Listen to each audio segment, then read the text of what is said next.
So last time we spoke about these two basic encounters that we have as we walk the path. The encounters of obstacles and the encounters with attunements,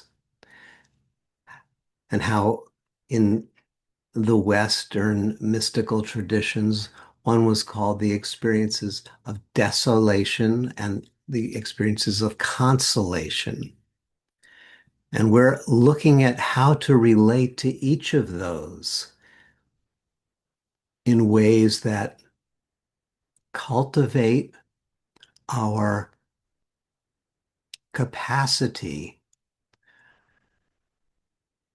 to abide in the quality of unshakable peace, not the temporary state of feeling relaxed, not the temporary state of feeling stirred up, not the temporary state of feeling contented, nor the temporary state of feeling disturbed, but the deeper quality of peace that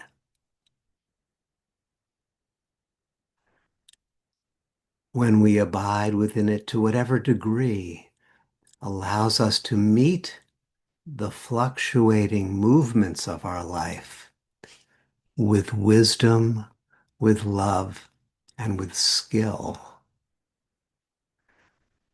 And last time we talked about the relating to obstacles,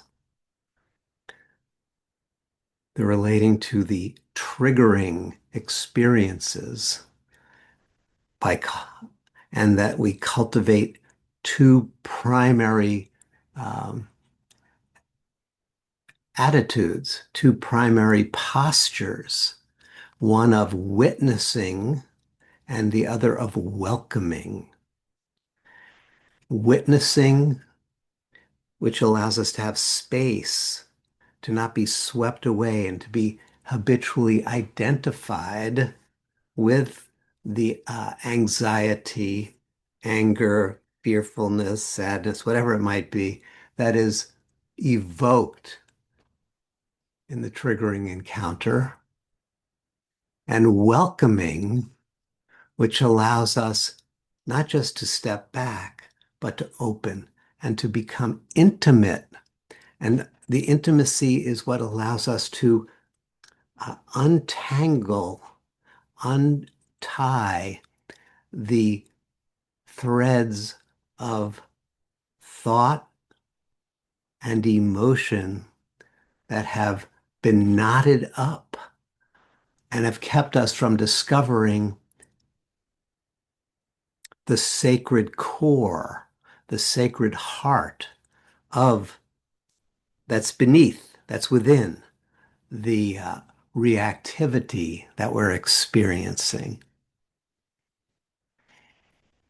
The welcoming allows us to not push, but rather to explore, to be curious, to be warm, not in approving or in disapproving, because of course the witnessing isn't a disapproval either. It's just straight up awareness. And we explored four different ways that these two capacities can interact. And when they're both fully online and we meet the triggering moment and we meet the reactivity that flares up in our nervous system with an integration of witnessing and welcoming. It was called The Alchemist. We discover, well, to quote the alchemists who were searching for the philosopher's stone, you could call that the symbol of pure goodness. One of the great alchemists his line, which C.G. Jung often quoted, was it, which means the philosopher's stone, which means life itself, the goodness. It is found in filth. So that's a really dramatic way of putting it. That the gold that the alchemists are seeking is not separate from the lead. The technology of witnessing and welcoming transmutes, that's their alchemical process, transmutes the lead into gold. It's it's the same material, in other words, that becomes this um, priceless gift.